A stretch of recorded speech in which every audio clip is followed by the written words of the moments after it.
candidateur, candidateur, candidateur, candidateur. C'est à vous, c'est à vous, c'est à vous.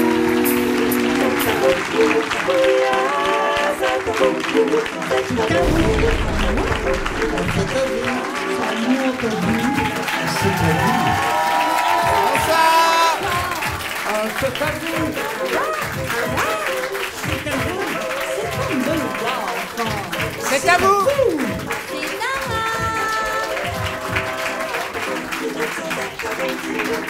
Bonsoir à tous. Bonsoir et bienvenue à Candidateur pour notre 24e émission enregistrée tous les dimanches soirs ici au Théâtre des Feux de la Rampe et diffusée tous les vendredis à 20h par une nouvelle chaîne de la TNT qui parle de plus en plus d'elle. C'est via Grand Paris. Ouais.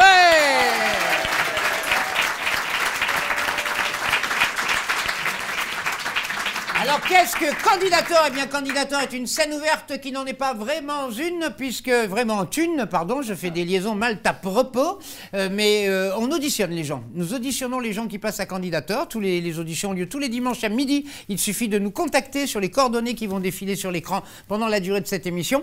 Et puis à partir du moment où on aime bien votre passage, vous pouvez ici le dimanche, quel que soit l'âge que vous avez, quel que soit, même les mineurs sont acceptés avec autorisation parentale, quel que soit le style que vous faites, vous avez le droit de passer à Candidateur ici en public et d'ailleurs devant un public en délire.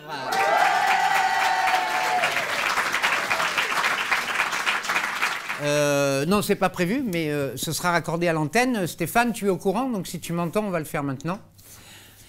Il s'avère que nous avons perdu un comédien français que nous estimions beaucoup, qui a fait partie de la famille de Candidateur, qui est décédé il y a 48 heures exactement avec cette émission. C'est un comédien qui s'appelle Monsieur Marcel Philippot. Peut-être que cela ne vous dit rien. En tout cas, il est essentiellement connu, malheureusement, j'ai envie de dire, pour sa pub La MAF. C'est lui qui faisait « Je l'aurai un jour, je l'aurai ». Voilà, vous voyez, dès qu'on dit ça, tout le monde reconnaît Marcel Philippot. C'était notre ami, c'était mon ami personnellement depuis 35 ans. C'était notre ami, il faisait partie de la team de Candidateur. Il a parrainé beaucoup de candidateurs. Il est même venu à l'ouverture de la première émission, parrainer la première émission de télé de Candidateur au mois de septembre dernier. Et nous allons voir un extrait de cette interview pour lui rendre hommage en ce début d'émission. Il était également professeur dans notre école de l'humour. Nous l'avions vu il y a à peine quelques semaines. Voilà. Donc Marcel, si tu nous entends, on pense très fort à toi. Et voici des extraits de l'interview que nous avions eu à la première émission. Je vous demande d'applaudir Monsieur Marcel Philippot.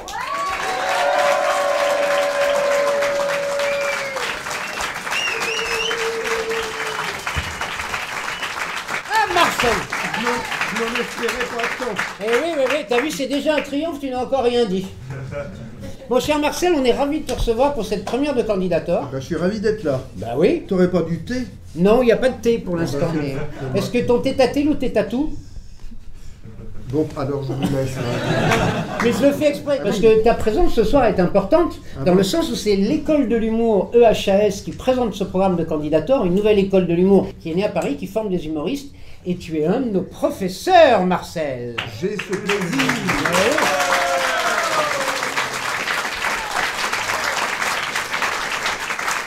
Mais oui, parce que tu as fait le cours Jean-Laurent Cochet quand tu as démarré comme comédien, donc il y a eu des méthodes très techniques. Et au sein de notre école de l'humour, tu apprends une technique très précise. Ben, j'essaye, oui, de faire profiter, de transmettre ce que j'ai appris de mes maîtres. Et je considère que même quand on fait du sketch ou du stand-up, il est absolument nécessaire d'avoir une technique en acier chromé. Parce que sinon, si c'est pour ne pas être entendu au troisième rang, ça n'a aucun intérêt. On est bien d'accord. Voilà. Donc, je suis un petit peu... oui, je suis dans la tradition, je suis dans le classicisme, mais il semblerait que ça produise quelques effets assez bénéfiques sur certains des élèves que j'ai eus l'an dernier. Oui, parce que la particularité de cette école, c'est que les élèves écrivent eux-mêmes leurs textes, on part de leur personnalité, et il faut des bases techniques. Ne serait-ce que l'addiction, tu es grande méthode avec le bâton de buis. Le fameux bâton de buis, Marcel Philippot, c'est un petit bâton qu'on met entre les dents pour perfectionner ses maxillaires, sa diction, etc. C'est ça, exactement. Ça c'est ta méthode. Ça fait très mal. Oui, au début. Il paraît que ça tire sur... Non, c'est-à-dire qu'il faut le faire, et à partir du moment où on a très mal, il faut continuer 20 minutes. D'accord. Voilà. C'est un peu maso comme... Oui, mais c'est efficace. Je rappelle que tu es un de nos comédiens populaires par excellence. Il est vrai que c'est une publicité célèbre qui a fait qu'on te voit souvent à la télévision, mais tu as combien de pièces de théâtre à ton actif? Je ne sais pas, une quarantaine, je pense. J'en ai dénombré 45. 45. Oui. Ben oui.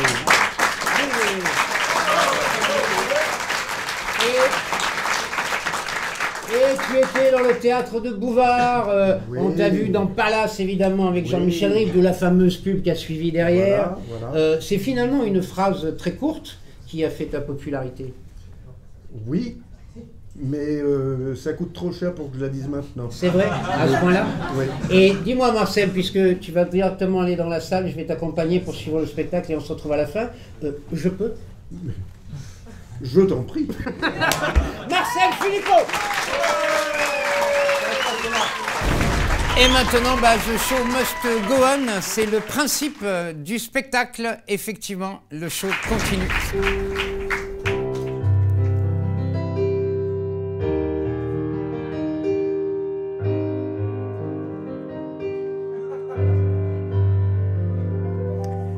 Ah mon Dieu, je suis pas né à la bonne époque.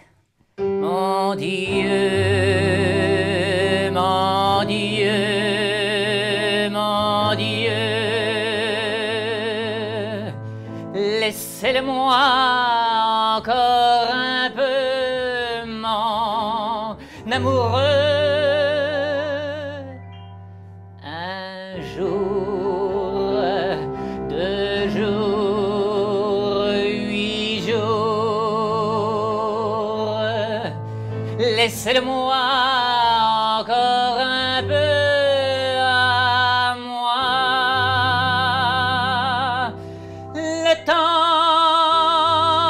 de s'adorer, de se le dire. Attends, coupe. Non mais dis donc, on va se tirer une balle avec cette chanson. Hein. Puis en plus, il n'y a que des jeunes là. Allez, vas-y, mets-moi la... Fais péter la numéro 12, tiens. Ça paie comme jamais, oui, ça paie comme jamais, oui, ça paie comme jamais, oui, ça paie comme jamais. Loulou et boutin, loulou et boutin, loulou et boutin. Sauf les mecs, ça paie en balmain.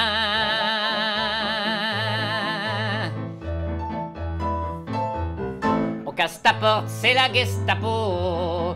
Et ouais ma puce, la thune, ça rend beau. Je manie les mélos, Warani, Warano. Tu te demandes si c'est pas un complot. Passe avant minuit, je vais te faire vivre un dream. Oh les mains, sauf les mecs, ça paie en balmain. Ça paie comme jamais, oui ça paie comme jamais, oui ça paie comme jamais, oui ça paie comme jamais. Loulou et boutin, loulou et boutin, loulou et boutin. Sauf les mecs, ça paie en balmain.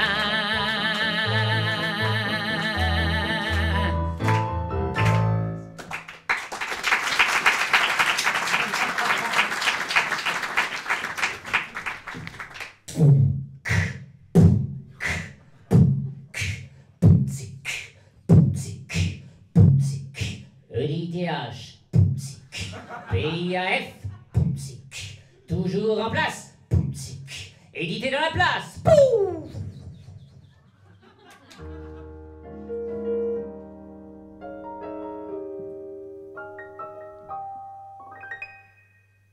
Laisse-moi zoom zoom zoom zem dans ta Benz Benz Benz Benz. Quand tu pointes ton boom-ba, ça me rend dingue, dingue, dingue, dingue. Laisse-moi zoom, zoom, zoom, zem dans ta Benz, Benz, Benz, Benz. Quand tu pointes ton boom-pa, ça me rend dingue, dingue, dingue, dingue. Girl, t'es sexy. Viens voir City, original Walkman, dans la ville de Paris. Girl, t'es jolie, dans ton Versace. Viens t'amuser avec un DJ top celebrity. Oui, une bouche car sur le groove ondule comme un ver de terre. Et jette-moi dans les yeux ton regard de panthère. Laisse-moi zoom, zoom, zoom, zem dans ta Benz, Benz, Benz, Benz. Quand tu pointes ton boom-pa, ça me rend dingue, dingue, dingue, dingue. T'es ma mire, je suis la flèche que ton entrejambe attire. Amour de Loufia vivra en eau trouble, toi et moi. Mais ce soir, faut que ça brille, faut qu'on enquille. Je veux du freestyle, je veux que tu stimules mon côté bestial. Boom, baby, monte sur mon Saint-Saint-Denis funk. Je te le ferai façon, je te cueille, y'a que ça qui me rend choc. À ton contact, je deviens liquide, un trou intemporel. Bouge ton corps de femelle.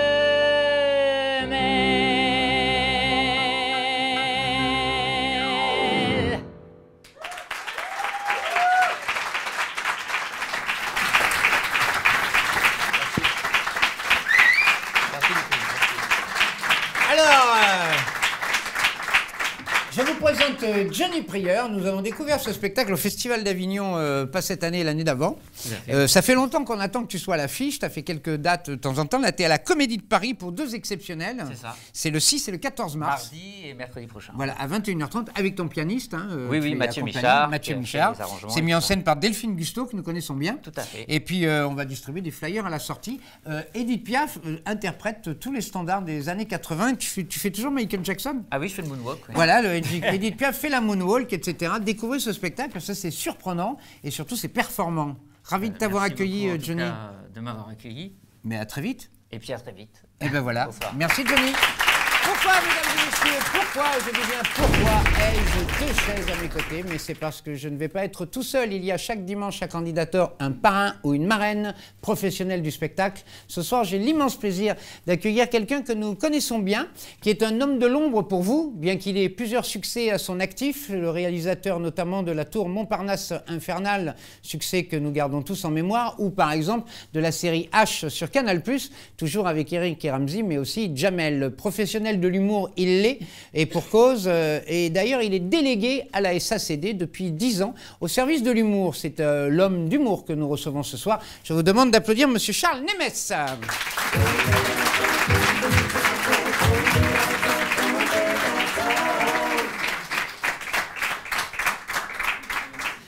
N comme Nemes. On peut s'asseoir ? S'il vous plaît, c'est ma place. Très bien. On sent que quand vous arrivez, il y a une ambiance extraordinaire. Hein. C'est Oui, sublime. Hein. On sent l'homme de l'humour. Non, mais déjà, Marcel a plombé la soirée. Oui, mais ça, on n'y est pour rien. On rendait hommage. Vous l'avez connu, Marcel. Et oui, je l'ai connu, mais je vais continuer de plomber la soirée. Vous êtes délégué à l'humour à la SACD depuis 10 ans. Ça veut dire quoi, délégué à l'humour ? Ça veut dire que je suis l'homme de paille qui représente l'administration de la SACD auprès des auteurs de l'humour.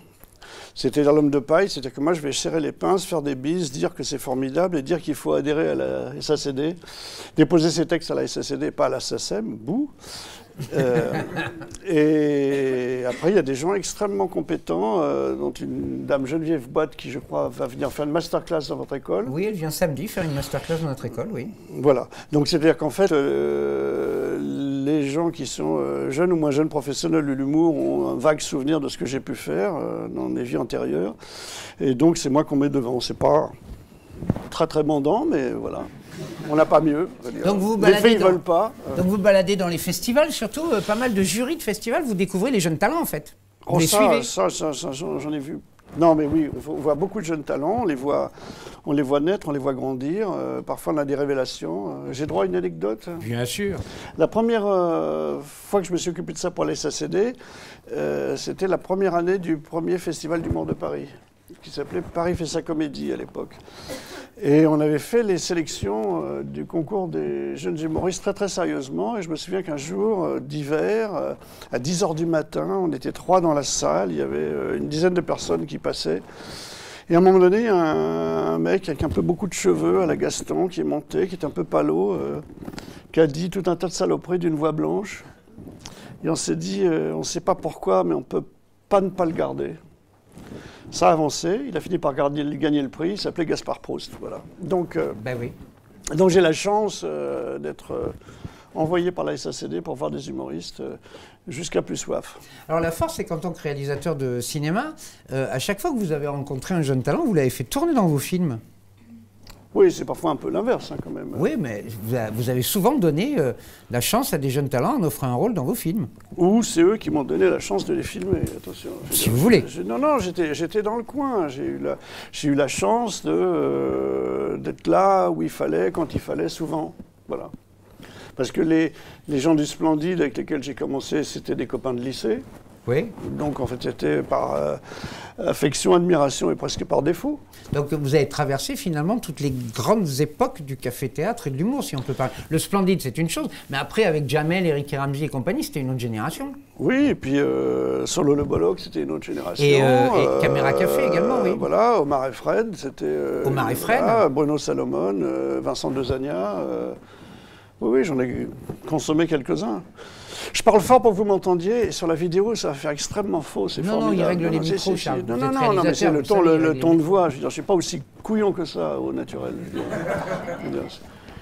Normalement, je parle comme ça, voilà. Donc, si vous voulez, je peux continuer. Vous vous intéressez voilà. Donc, je vais continuer à parler couillon. Pour vous intéresser à l'humour comme ça, et pour avoir filmé des comédies qui sont devenues cultes pour beaucoup, que ce soit la série H ou le fameux film La Tombe Montparnasse Infernale, c'est considéré comme culte, vous en êtes conscient?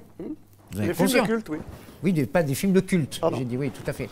Je veux dire par là, vous étiez comédien avant, vous êtes intéressé à l'humour très tôt. Qu'est-ce qui fait qu'il y a eu ce don de l'humour dès le départ?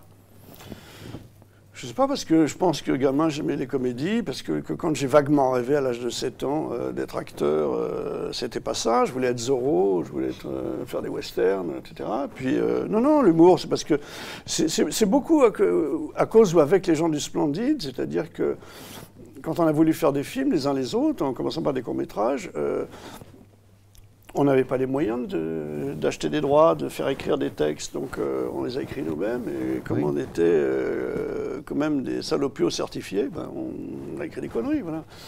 Je pense que je suis un des seuls réalisateurs encore vaguement en activité dont le premier court-métrage n'a pas été écrit par lui. Mon premier court-métrage, c'était une scénette de Je vais craquer du Splendide, qui ne pouvait pas monter parce que c'était trop compliqué, il y avait trop de problèmes de gag matériel. Voilà. Mais on écrivait des choses drôles parce que d'abord on faisait les cons sans arrêt, et puis voilà, ça on le faisait plus naturellement que les choses sérieuses. Après, on a commencé à se la péter, et après on devient parrain, bien des années plus tard. L'humour aujourd'hui, ça a l'air compliqué. Enfin, on a tous l'impression j'y crois pas, hein. On a tous l'impression qu'une censure s'installe, que ça devient super compliqué de faire rire, que les blagues sont surveillées. Pourtant... Je sais pas, moi, quand j'entends Proust, Pierre-Emmanuel Barré, mon camarade Vizorek, j'ai pas l'impression, ou Nicole Ferroni, j'ai pas l'impression que oui, non. Moi aussi. Dans tous les débats sur l'humour auxquels j'assiste dans mes fonctions officielles, il y a toujours quelqu'un qui va expliquer ce que vous dites en disant alors que des proches ils disaient des juifs se sont introduits dans la salle, on pourrait plus le dire, sauf qu'on vient de le dire. Oui. Donc on peut le dire. Non, je pense pas que ce soit plus compliqué. Je pense que ce qui a changé, c'est que les sous-groupes, c'est-à-dire les communautés, se revendiquent. Voilà. Et donc, on ne parle plus pour soi, on parle face à des communautés que l'on risque d'offenser collectivement. Alors qu'avant, on disait ce qu'on avait à dire et se froissait qui voulait. Voilà. Je pense que c'est ça la différence. Mais non, j'ai pas l'impression, moi je reste optimiste. Encore une fois, écoutez Gaspard Proust, hein, je vois pas où est la limite. Hein. Qui vient de cartonner au Théâtre Antoine sans aucun problème. Voilà, donc... Vous écrivez également, Charles, ce sont des des romans, des nouvelles Alors là, je me d'humour, la c'est pète quoi? grave, oui, j'écris des romans assez sérieux. Oui, Vous êtes un écrivain reconnu.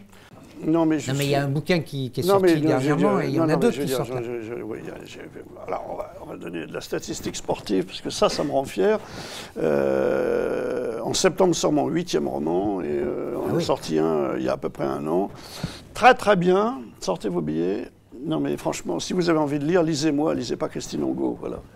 Ne vous faites pas avoir. Mais personne n'a envie de lire Christine Angot aujourd'hui. Bah, détrompez-vous, monsieur, ah bon? C'est vrai, elle est plus lue que vous? Ah bah oui. Oh merde. Ah bah oui. Oh merde. Mais les gens aiment souffrir, les gens aiment la gravité. Il faut écrire un bouquin qui s'appelle Plan B, puis c'est bon, quoi. Non, moi, j'ai le projet de faire des éditions des livres de Christine Angot en traduction française. Voilà. Mais pourquoi pas? Je pense que ça peut aider. 8 romans, c'est pas rien. Non, c'est pas rien. Une dizaine de films? 8 films. 8 films? De cinéma, 8. Et après, la télé, je sais plus, je m'y perds. Pas mal non plus. Pas trop mal, oui. Mais, H, ça a duré quelques années. Hein. H, ça a duré 4 ans. 4 ans. Statistiques sportives, je suis le seul réalisateur qui a fait toutes les saisons. Ouais. C'était drôle.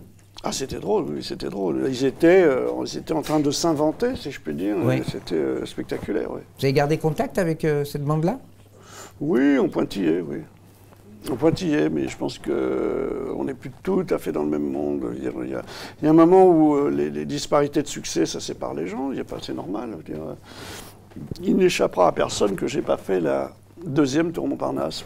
Voilà. Oui, tout à fait. C'est comme ça. Vous êtes déjà venu à Candidateur, vous avez connu l'époque où on envoyait des pantoufles sur les gens quand ça ne nous plaisait pas? Ouais, c'était dégueulasse, oui. Mais ça vous faisait rire? Hein? Non, ça vous faisait rire? Ah, c'est vrai, vous n'aimiez pas les pantoufles? Non. Parce que là, il n'y en a plus des pantoufles à Candidateur. C'est bien, c'est un progrès. Parce que le public est beaucoup mieux en plus. Oui, le public est plus agréable. Et puis il y a des caméras maintenant. Le fait d'être à la télé, c'est. Oui, alors on dit, on salue 1, 2, 3, 4, 5, 6 caméras. Le fait d'être à la télé, c'est important? Ah bah pour vous, oui. Je sais pas. je vous pose la question, c'est important? Oui, sans doute, oui, on aime se montrer, oui. On n'a pas grand-chose à montrer, mais on se montre, oui. Voilà.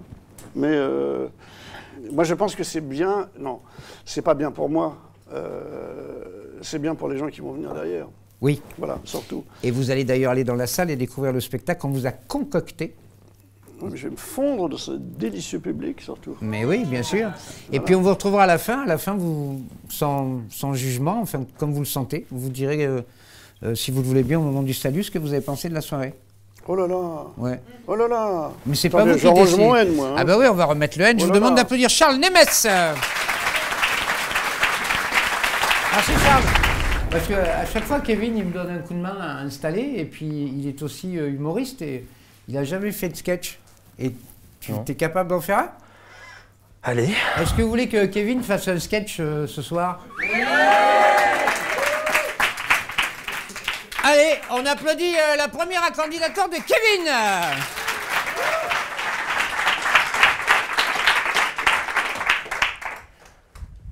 Je viens de passer un an dans un lycée avec que des filles. Calmez-vous, hein, j'étais dans l'aide à la personne. À Malétroit, en Bretagne, au lycée Jean Connec.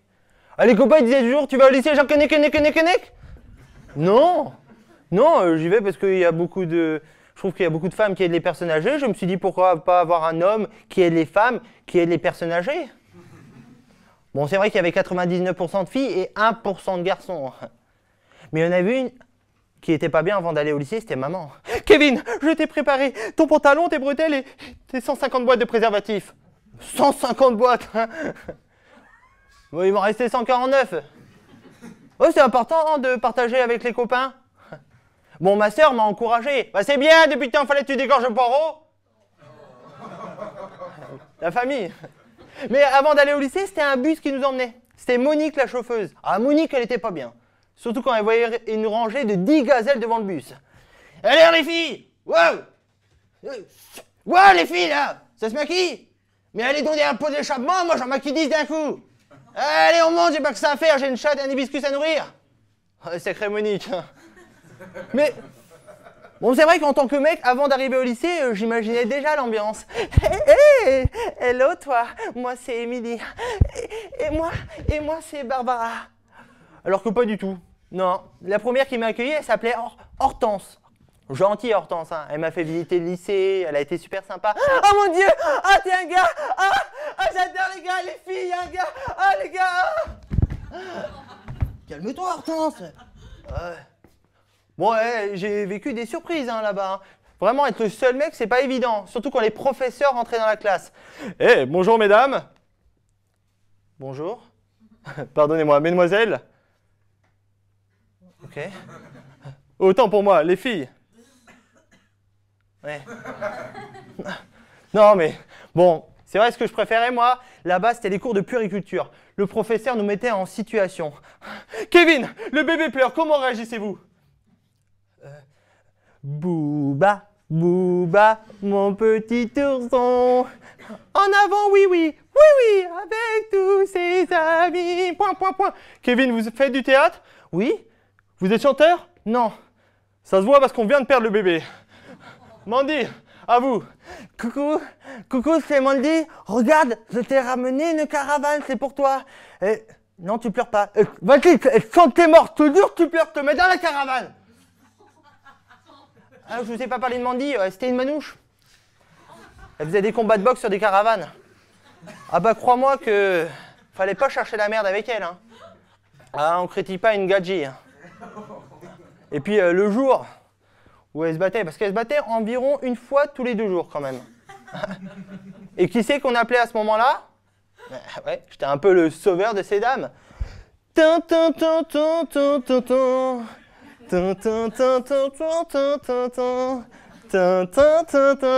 bah ça va, excusez-moi, je suis en train de m'emballer. Je suis le mec, je vous signale. Mandy, Mandy, s'il te plaît. Mandy, arrête. Mandy, ok, d'accord, ok, ça marche. Oui, bah c'est bon, j'y vais, vous avez toutes vos règles ou quoi? Je gère la situation. Ok, allez, vas-y, stop, vas-y, casse-toi, dégage. Viens, Mandy, on s'installe là. Super, t'as été génial, Mandy, c'était vraiment bien, vraiment. On aurait dit Rocky. Ok, d'accord, ouais, je comprends, c'est normal. Ah, c'est marrant parce que les cheveux que tu as dans la main sont pas forcément les mêmes que... Ok, d'accord, ok. Ouais, je comprends très bien. Oh là là, bon, on va peut-être lui rendre, hein? Ok. À moins que tu voulais en faire une perruque. Ok, d'accord, ça marche. Salut. Voilà, tes cheveux. Comment t'as défoncé? Bon, du coup, Mandy a été virée. Elle est partie en CAP coiffure. Moi, je suis pas resté bien longtemps. Hein. Ça commençait réellement à devenir bizarre là-dedans. Ah non, mais je sais, mais c'est pas possible, j'ai pas pu le perdre comme ça. Mais oui, je sais, Barbara, mais où est-il? Oh, je sais où il est, Barbara. Hé, Kevin, t'aurais pas mon tampon?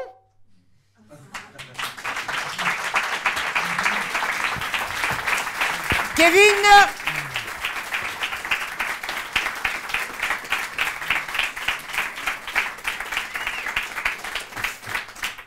Il y a du vécu? Beaucoup. T'as vraiment été le seul mec dans un collège de jeunes filles? Ouais. C'est vrai? Ouais. D'accord.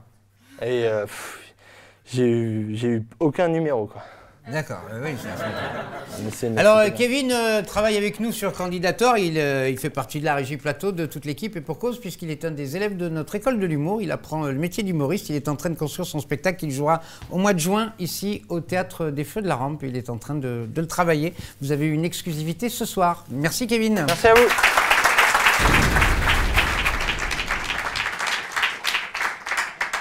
Alors, ce qui est hallucinant à l'annonce du cancer, bon, ok, tu vois bien le planning des réjouissances. Hein. La mort, il te reste peut-être 1 an à vivre. Mais ça, à la limite, tu l'acceptes très vite. Non, ce qui est vraiment traumatisant, c'est que tu visualises aussi très vite que tu vas devoir devenir chauve. Perdre tes cheveux. Et ça te fait vraiment flipper. Ah, si j'avais pu mourir dans un accident de voiture. Bah, les gens auraient gardé une bonne image de moi. Enfin, sauf le pompier qui aurait désincarcéré le corps, en l'occurrence, mais... Bah, c'est vrai, quoi, quand elle a 6 ans, une petite fille, elle doit accepter l'idée de la mort, mais elle n'a pas besoin d'accepter l'idée d'être chauve. Bah non, on n'apprend pas aux petites filles à être chauves. Bah, vous prenez Réponse, par exemple.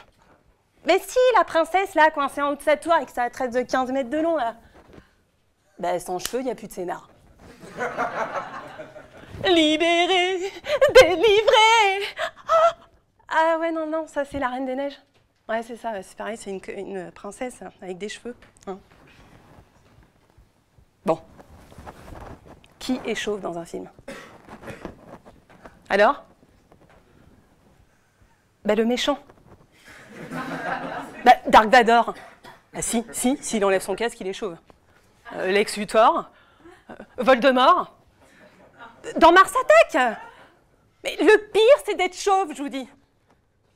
Bon, ok, dans 6 mois, je meurs. Mais surtout, je vais perdre mes cheveux. Ah non, quand j'ai su que j'allais perdre mes cheveux, c'était un fait chier, bordel de pinacuzop de merde.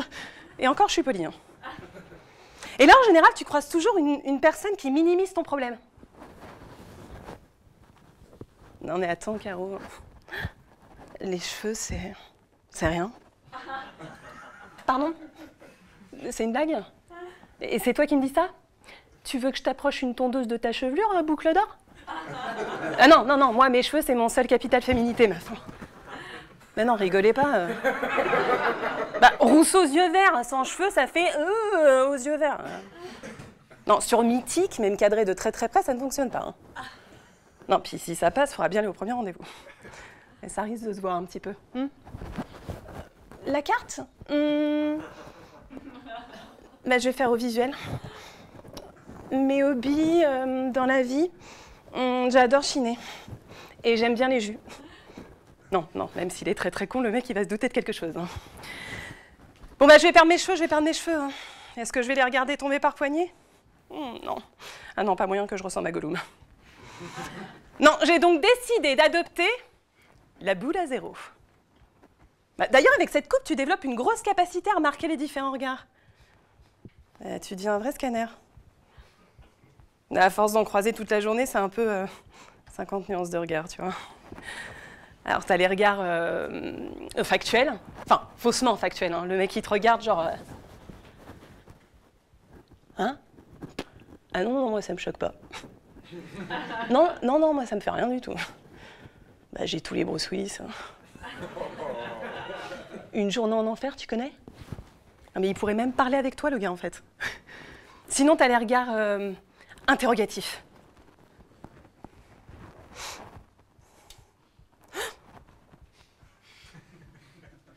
Elle est malade? Ou punk, peut-être? Ou punk est malade? Est-ce qu'elle a ses sourcils? C'est un indice, ça. Oh, j'arrive pas à voir des filles. Et puis au bout d'un moment, tu arrives à identifier les variations de regard. Tu vois, les regards faussement factuels, qui en réalité sont interrogatifs et passent parfois à la pitié. Ah, les pires, c'est ceux-là, je crois. Les regards de pitié. Oh, d'ailleurs, j'ai fait un rêve. Je travaillais en open space. Alors, c'est des bureaux ouverts où tu as environ 150 personnes qui travaillent autour de toi toute la journée. Et là, d'un coup, tous les regards virent la pitié. Non, mais vraiment limite, hein, vous voyez. Et c'est qu'à la fin de la journée qu'une de mes collègues vient me voir, désolée, me fait... Caro? Quoi? Ta perruque? Elle est totalement de travers depuis ce matin. Ouais, on dirait un Playmobil mal clipsé. Playmobil, en avant les histoires. Wouh! Alors après ce grand moment de chauvitude, me raser la boule à Z? Bah, trop face. J'ai donc décidé d'organiser une rasage party. Ouais, on a des soirées à thème chez les cancéreux.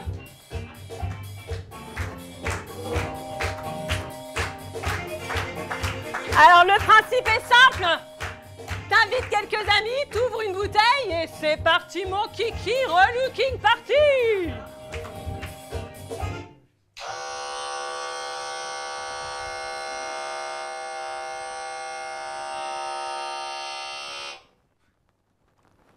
Ça va? Je suis encore jolie?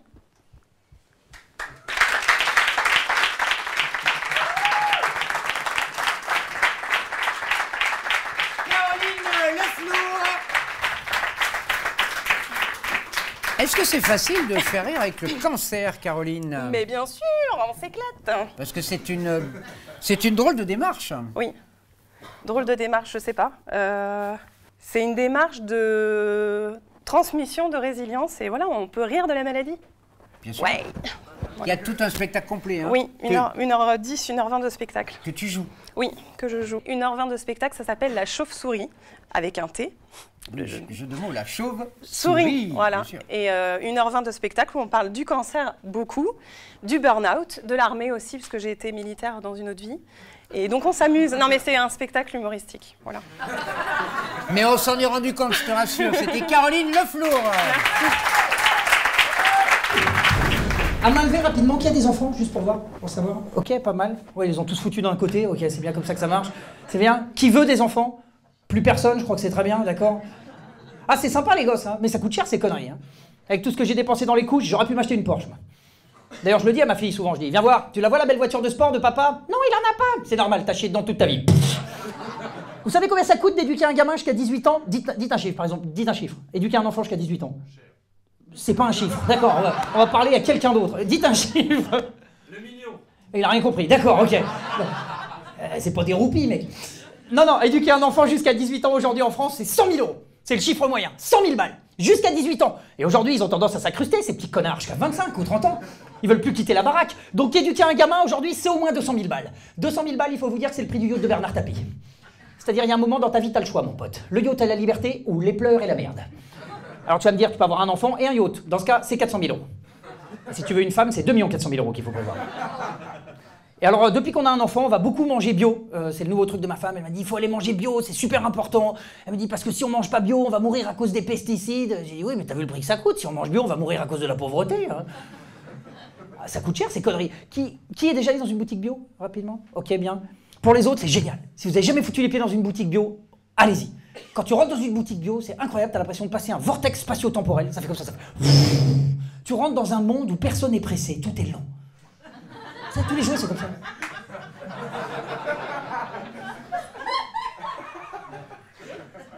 Je vais vous prendre du miel d'acacia. Parce que je supporte pas le miel d'abeille. Eh ben, prends pas de miel! Puis t'as des discussions complètement improbables dans les boutiques bio. La dernière fois, j'entendais deux femmes parler entre elles. Je vous jure que c'est pas des conneries. Il y a une nana qui regarde l'autre, elle fait « Je suis allée voir mon magnétiseur. Je fais une crise d'énergie shift. C'est pour ça que je maigris. » Moi, je suis passé, je fais « Ou alors faut arrêter les galettes de tapioca et manger de la viande, hein !» Puis c'est génial, ces boutiques, tu peux piquer tout ce que tu veux. Ils ont des vieux vigiles de 30 kilos nourris au tofu. Faut pas piquer. Ah. Alors des fois, quand je me fais chier, quand je vais dans les boutiques bio, je vais à la caisse comme ça pour les emmerder, je fais « Excusez-moi, c'est où le rayon où je peux acheter du Coca-Cola ?» C'est aussi là où ils vendent des huiles essentielles. Alors les huiles essentielles, c'est génial, tout le monde te dit « Putain, il faut te soigner aux huiles essentielles. Ah, avec les huiles essentielles, t'as pas les effets secondaires. » Et ben, il manquerait plus que ça, t'as déjà pas les effets principaux. Ah. Alors, c'est sympa d'être parent, mais c'est hyper chaud. Parce qu'à partir du moment où tu deviens parent, tu rentres dans le game. Tu rentres dans la compétition. Parce que dès que tu deviens parent, tous les gens ils se mettent à comparer ton gamin avec celui des autres. C'est vrai ou c'est pas vrai? Tous les gens ils se mettent à comparer ton gamin avec celui des autres. Pour savoir qui est le meilleur. Et c'est là que j'ai compris que pour être un bon parent, il y a un truc à retenir, écoutez bien, il faut mentir. Parce que tous les parents ils mentent, tout le monde ment, tout le monde sait que tout le monde ment et tout le monde en a rien à foutre. Et ça commence dès le début, hein. À peine ton gamin il sort, comme ça on commence à te faire chier. Et vous, il pèse combien? J'en sais rien, putain, c'est pas un jambon, quoi. Quand ça t'emmerde, 2,7 kg, parce que le mien il fait 3,2 kg. C'est un beau bébé. Non, il est gros. T'emmerdes, et puis après, et vous, il fait ses nuits, oui, il fait passer nuit, parce que moi il a fait ses nuits, parce qu'il fait passer nuit, et vous, il fait ses nuits, parce qu'il fait passer nuit, c'est qu'il fait passer nuit, t'emmerder. À chaque âge, on t'emmerde. Et vous, il a marché à quel âge, comme ça, parce que Guillaume a marché à 6 mois, hein.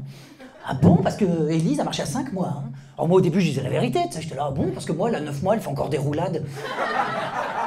Après j'ai compris qu'il fallait mentir et maintenant ça passe nickel. Tu sais, Guillaume a marché à 6 mois. Ah bon? Parce qu'Élise a marché à 5 mois. Je suis là, ah bon? Parce que moi à 3 mois elle est devenue doyen de la fac de médecine de Bordeaux.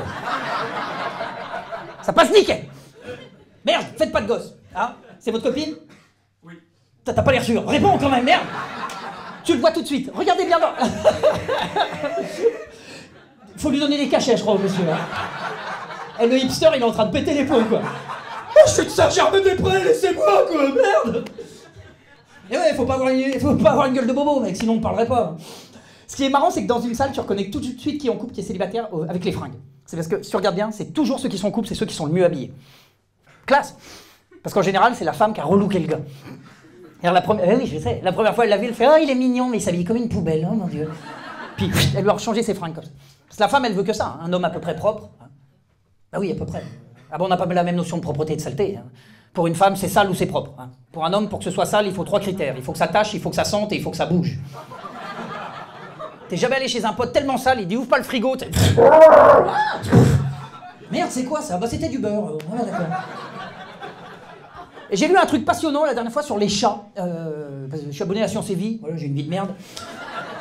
J'ai lu que les chats dans l'Égypte ancienne, écoutez bien, c'était les gardiens des pyramides. C'était des animaux princiers d'une très très grande dignité, les chats. Vous avez vu, aujourd'hui, on les traite comme des gogoles, les chats. Oh, Bidouche! Oh, c'est bien, mon Bidouche, hein?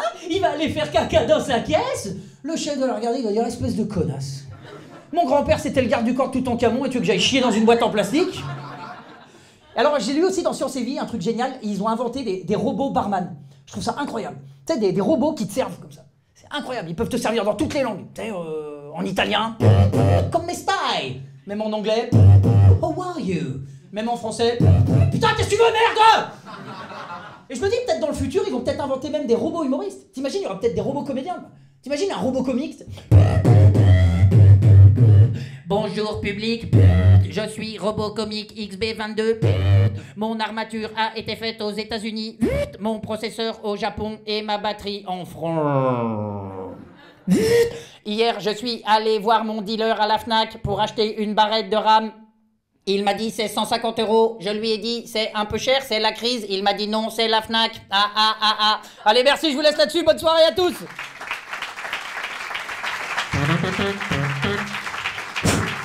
Jean-Baptiste Mazoyer.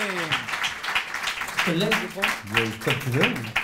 Tu veux qu'on fasse... Ouais, Jean-Baptiste a une activité principale, nous faire rire. Ouais. On peut pas dire mieux. Ah non, c'est ça, c'est bien, non, tu le dis bien. T'es en prolongation à l'Apollo? Ouais. Parce que t'as démarré en septembre et ça continue Et encore. ça continue, on finit. Ça n'arrête pas? Ça n'arrête pas. Allez voir Jean-Baptiste Mazoyer à l'Apollo tous les mardis à 20h, c'est génial. Merci à toi Jean-Baptiste. Merci à vous, bonne soirée. Ciao. Nous voici, mesdames et messieurs, à l'heure extraordinaire, l'heure que vous attendez tous chaque semaine, celui de la rubrique du professeur Odysseus. En effet, chaque semaine, vous envoyez vos questions sur l'adresse qui s'affiche juste en bas de l'écran. Vous le voyez là, juste en bas de l'écran. Et le professeur Odysseus vient y répondre en direct le dimanche soir. Je vous demande d'applaudir le professeur Odysseus.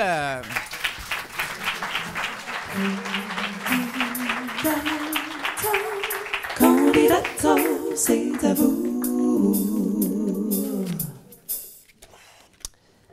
Hier soir, dans Paris, tout à coup, dans une toute petite ruelle, un tout petit bout de chou m'a demandé tout doucement « Cher professeur, que peut-on dire de tout ?»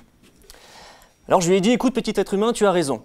Il est temps de tout dire sur tout, un point c'est tout, un point c'est toi », me répondit Zazie qui passait par là. Alors, pour commencer, il faut bien avoir en tête qu'au commencement de tout, il y a quoi? Il y a un T.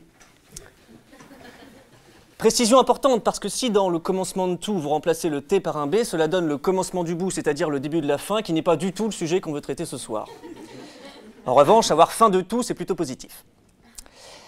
Avec le grand tout, on sait à quoi s'en tenir. C'est tout ou rien, il n'y a pas de demi-tout, même s'il y a parfois des petits rhumes. L'être humain est angoissé par nature, il a peur du grand vide, il cherche un sens à son existence, et en ce sens, le grand tout est son meilleur allié. D'ailleurs, qui d'autre est le meilleur ami de l'homme, sinon le chien, c'est-à-dire le toutou?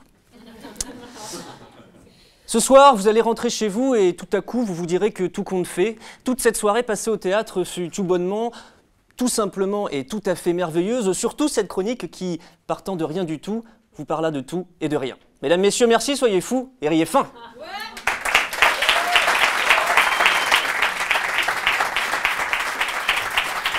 Le professeur Odysseus. Nous attendons chaque semaine avec impatience cette merveilleuse rubrique. Mais je sais. Vous avez l'adresse en bas de l'écran, pouvez-vous la lire? Bien sûr, scène ouverte, @candidateur.fr. Voilà, c'est là qu'il suffit d'envoyer les questions pour le professeur Odysseus qui répondra directement sous vos yeux. Merci, professeur. Mais de rien. Je vous demande d'applaudir un nouveau venu dans le stand-up, du stand-up comme on l'aime. Voici Romain Rick. Ça. Putain, j'ai toujours rêvé de jouer dans Saut, c'est fait les gars, c'est fait, c'est bon. T'as vu ou pas? Actif, passif. Voilà, tac. Salut, je m'appelle Romain. Moi, je voulais parler des moches. Voilà, c'est tout. Je voulais juste parler des moches. Parce que j'ai un vrai regret dans ma vie, c'est de ne pas être moche. Mais vraiment, non, pire que ça. Tu vois, pire que ça. Vraiment être dégueulasse. Tu vois, moi, j'aimerais bien être dégueulasse. Tu vois de quoi je parle? Toi, tu vois de quoi je parle? Je t'ai vu tout à l'heure. Tu vois de quoi je parle? C'est vrai. Non, parce que je pense qu'il y a des vrais avantages à être moche. Par exemple, quand t'as la gueule de bois, toi, ça se voit pas. On est d'accord, c'est pareil, c'est la même chose, tu vois. Ça, c'est bien, c'est pas négligeable, ça, quand même, tu vois. Non, c'est vrai, c'est un gain de temps pour tout le monde d'être moche. Il n'y a jamais un moche qui va dire « Oh, s'il te plaît, on peut refaire la photo, je suis moche dessus !» Il s'en bat les couilles, le moche. Ah, t'en as niqué des photos de classe, on est d'accord. Il s'en fout, lui, il s'en fout, rien à foutre, hein, le gars. Hein. Je te jure. Et puis, tu me dis si je me trompe, mais c'est... Non, mais tu n'hésites pas, tu me dis, c'est vraiment un pratique d'être moche parce que tu peux sortir avec quelqu'un de moche qui va jamais te quitter. Non, c'est vrai, jamais il va te dire « Ouais, je te quitte parce que tu vaux mieux que moi. » Non. Non, franchement, non, pas du tout, rien à voir, non. Non, mais être moche, c'est bien. Être moche, c'est bien parce que c'est être différent, ça, c'est vrai. Moi, mais c'est vrai, j'ai une pote moche à l'époque du hashtag balance ton porc. Elle n'a pas arrêté de tweeter, tu sais, elle était ouais, hashtag balance-moi ton porc, s'il te plaît, donne-le-moi, j'en veux, moi, hein. Je veux mon porc. Elle faisait le SAV des porcs pour tout le monde, la meuf, tu vois ce que je veux dire ou pas? C'est vrai. Non, je te jure, c'est bien. Être moche, ça peut t'aider même dans ta carrière. Après, ça dépend ce que tu veux faire, mais si tu veux être mannequin pour les paquets de clubs, par exemple. Ah si, c'est un avantage. Égérie pour des iguales aussi. Ça marche plutôt bien, hein, sans déconner. Non, mais tu sais, moi, j'adorerais être moche, vraiment dégueulasse. Tu sais pourquoi je ferais tellement de vannes, en vrai. Je ferais la sortie des écoles primaires. J'essayerais de trouver un gosse de 7-8 ans pour qui tout va bien, tu sais, tu vois. Le petit gosse, tout va bien pour lui, vraiment, il est épanoui, il est bien dans sa peau, il est bien dans sa tête, c'est le petit blond, la coupe au gel, la petite veste Eden Park, tout va bien, tu vois, c'est le patron de son groupe de potes, mais tout le monde l'aime, tout le monde l'admire, tu vois, il a une petite copine, c'est Charlotte avec ses couettes, sa robe à pois, tout va bien pour lui, vraiment. Je ferais la sortie de cette école, je me mettrais dans un coin comme ça. Et pendant plusieurs semaines, je le fixerai.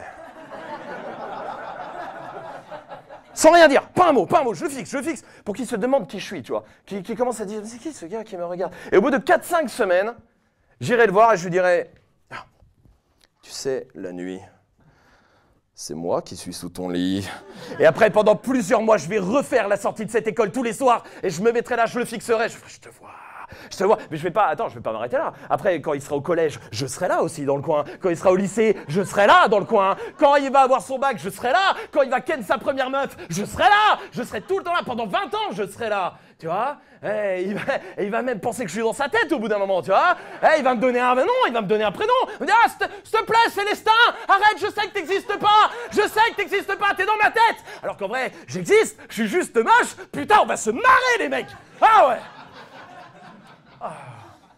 C'est un vrai projet de niquer des adolescents, je te jure que c'est vrai. Peut-être avec un peu de chance, il ira chez Pascal le grand frère, tu vois, vraiment. Je sais pas si vous regardez un peu Pascal le grand frère. Non mais réponds pas, je m'en bats les couilles en vrai. C'est juste que c'est écrit ce truc. Non, je sais pas si vous regardez.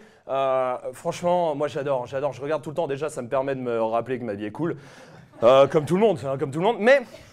Mais surtout, c'est Pascal que j'aime bien. Je trouve que le programme peut pas être animé par un autre mec, tu vois, c'est vrai. Un Stéphane Bern, le grand frère, tu vois bien, tu vois, ça matche pas, tu vois.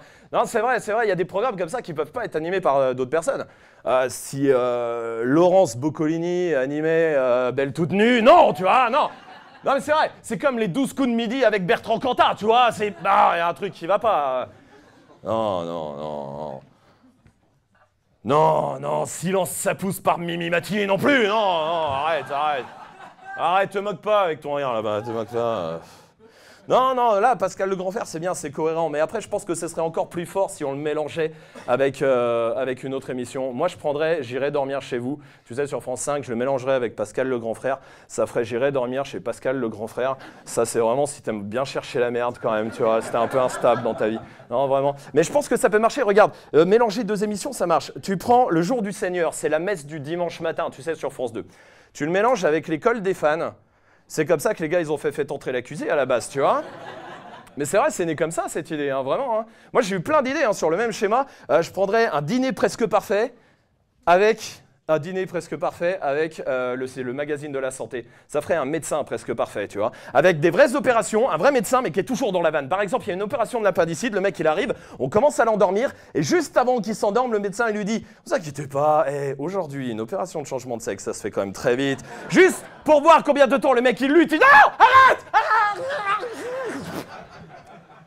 Je te jure, après, il va mettre 2 minutes avant de soulever la couette quand il va se réveiller. Je te jure, il va pas serein, le gars, vraiment. J'ai plein d'idées de mélanger des émissions. J'ai voulu mélanger les ch'tis avec Qui veut épouser mon fils. Ouais, relou. Non, les mères, on commence à vouloir épouser leur propre fils, tout ça, on va dire.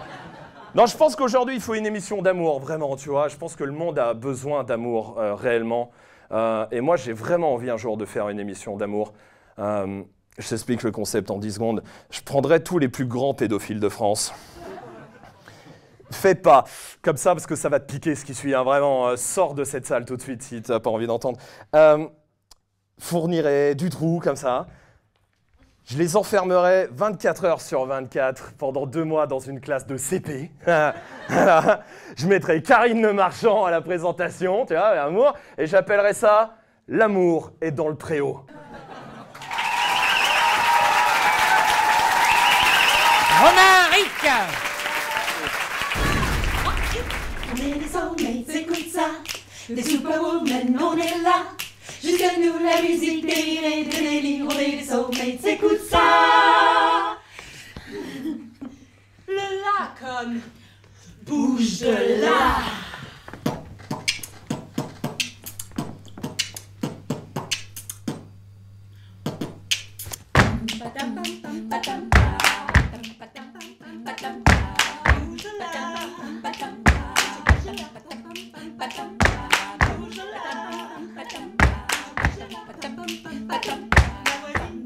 Elle s'appelle Cassandre, elle a un petit chien qu'elle appelle Alexandre et me dit Claude MC, est-ce que tu peux le descendre? J'ai pris mon magnum, j'ai du mal à comprendre, elle m'a fait bouge là, bouge là,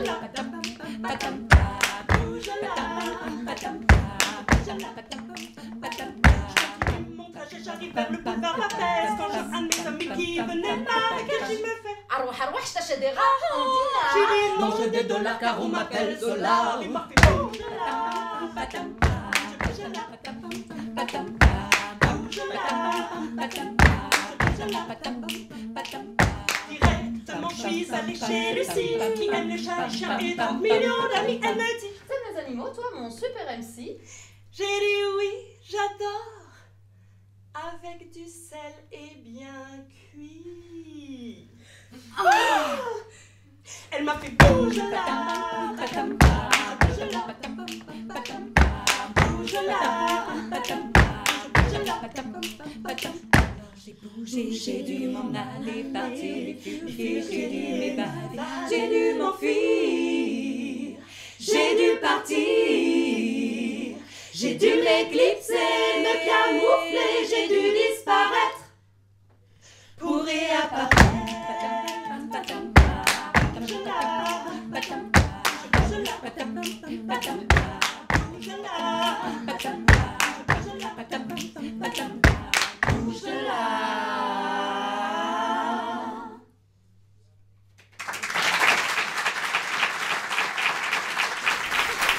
Les Soulmates, c'est juste un extrait, il y a plus d'1 heure de spectacle où vous reprenez. 1h10.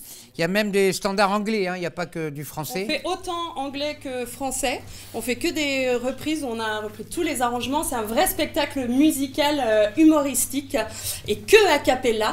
Et on chante tous les vendredis à 21h30 au mois de mars au Feu de la Rampe et d'avril à juin, tous les samedis à 18h15 également au Feu de la Rampe. Et vous aurez des flyers à la sortie. Merci à vous les filles. Merci.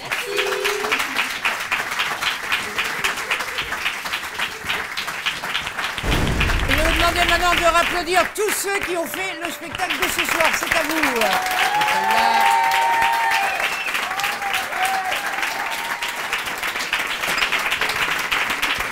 Vous étiez 4 en compétition. Je vais demander à notre parrain de venir nous rejoindre, Monsieur Charles Nemes.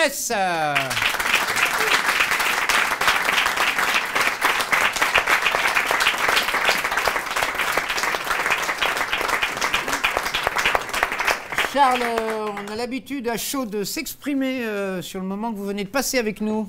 C'était trop court. Trop court, c'est vrai? Ouais. C'est gentil. Mais non, c'est pas gentil, c'est vrai. Pas vu le temps passer. Très bien.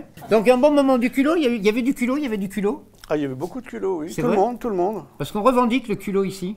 Mais non, parce que le basque, c'est quand même irresponsable. Ouais. La rescapée, c'est quand même culotté, c'est pas dire le moins. Mazoyer, j'en parle pas. Les jeunes femmes, elles n'ont pas d'orchestre. Ouais, c'est vraiment... Le transsexuel qui fait Edith Piaf. Enfin, ouais. Ah oui, et le dégueulasse avec son Teddy, là. Enfin, bah bon, oui. non, vraiment, c'était très varié, effectivement. On va vivre l'applaudimètre ensemble, si vous le voulez bien. Vous allez rester sur scène avec moi, vous allez voir, c'est très drôle. Oui. Ça vous branche? Ah bah ça me chauffe, oui. Bien, mesdames et messieurs, à partir de maintenant, voici l'applaudimètre. C'est bien, oui. Alors, à partir de maintenant, c'est le plus de bruit qui l'emporte. Vous pouvez taper des pieds, vous tapez la tête contre les murs, monter sur les fauteuils, on n'en a rien à foutre. On va procéder comme ça. Vous allez vous avancer à chaque fois. Il y avait la seule femme en compétition avec nous, Caroline Leflour.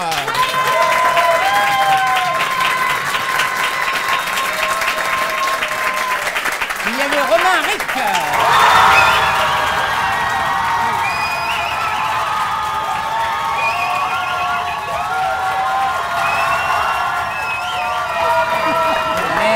Il semble évident, Charles, que vous avez deviné qui avait gagné à l'applaudimètre. Vous avez des appareils pour mesurer, hein, moi je ne sais pas.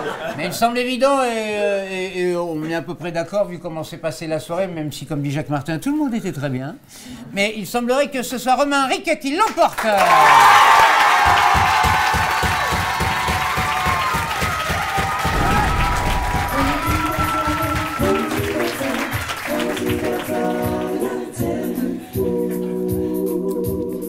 Et je suis avec Romaric qui va subir une interview improvisée, mais il vient de gagner brillamment ce soir Candidator.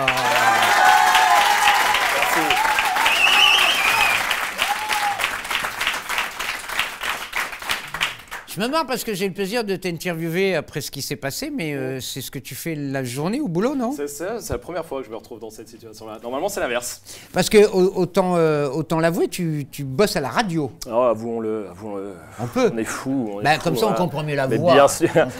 Oui, voix. sur Move, tous les après-midi, 17h-20h, il y a 2-3 personnes là-bas. Donc, tu as une émission sur Move, en fait. C'est ça, sur la radio. D'accord. Et tu interviews des gens? Ouais, pas que, on fait surtout beaucoup de conneries. D'accord, c'est une émission comique. Ouais, calembour, tout ça, vraiment on se marre. Non, mais oui, on est là pour détendre les gens à la fin du boulot et c'est cool. C'est ce qui t'a donné envie d'écrire des sketchs et de faire du stand-up? C'est l'inverse. Ah. Mais c'est l'inverse, mais sauf qu'après, c'est de la radio, je sais pas, y arriver un peu plus vite et plus simple peut-être de sauter le pas. D'accord, et là tu prépares un spectacle de stand-up, alors tu franchis le cap. Je suis ravi que ça se passe par nous tout de suite parce que tu t'es lancé pour la première fois ce soir. T'as testé? T'avais jamais testé en public tes textes? Si on peut considérer que mon chien et ma femme est un public, si. Et est-ce que le chien et la femme ont ri? Plus le chien. Et c'est là où je me suis dit, c'est bon, je le fais. Il fallait tester, c'est l'opportunité, merci à vous. Alors, surtout comment tu l'as vécu au niveau des rires? Pas top. Le public était pas top ce soir, vraiment. Non, vraiment, non, c'était vraiment cool. C'est très stand-up à l'américaine quand même, ta façon de faire est très stand-up à l'américaine. Je crois qu'on peut dire que je viens de Californie. Hein, ouais. Non, je sais pas. On n'est pas dans le stand-up traditionnel. Ouais, je sais pas, je fais les trucs comme je le sens. En vrai, j'ai pas de mise en scène, c'est la première ce soir, j'ai pas de mise en scène, j'ai pas passé 7 mois à travailler le truc. Après, oui, évidemment, on s'inspire. Tu connais les grands du stand-up, c'est évident. Les grands surtout, les petits moins, mais oui, je comprends. les grands tailles, oui.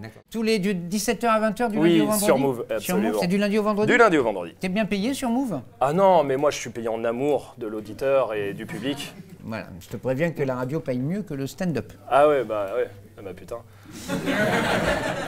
Tu rentres en compétition. À partir du 29 avril, tu attaques les 8e de finale avec nous puisque le public a voté pour toi et c'était mérité. Merci Romain. Beaucoup. Merci beaucoup. C'était Romain Rick. Bravo.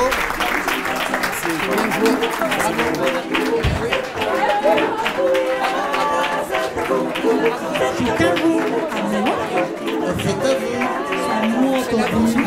C'est à vous. C'est à vous. Non mais attends, c'est à Merci moi beaucoup. quoi. C'est à vous. C'est là qu'on s'en va. C'est à vous. C'est à vous. Bravo. C'est à moi.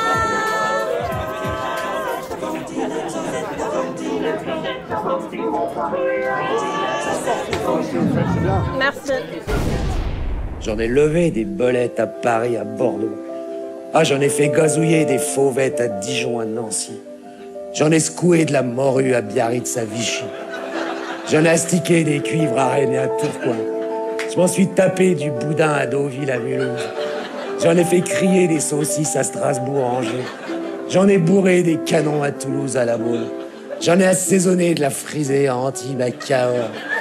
J'en ai fait glousser de la dinde à Grenoble, à Guingamp. J'en ai fourré de la tarte au poil à Poitiers, à Meudon. J'ai même failli faire couiner une moule à Saint-Étienne. Mais ce jour-là, j'ai pas pu. Il y avait match.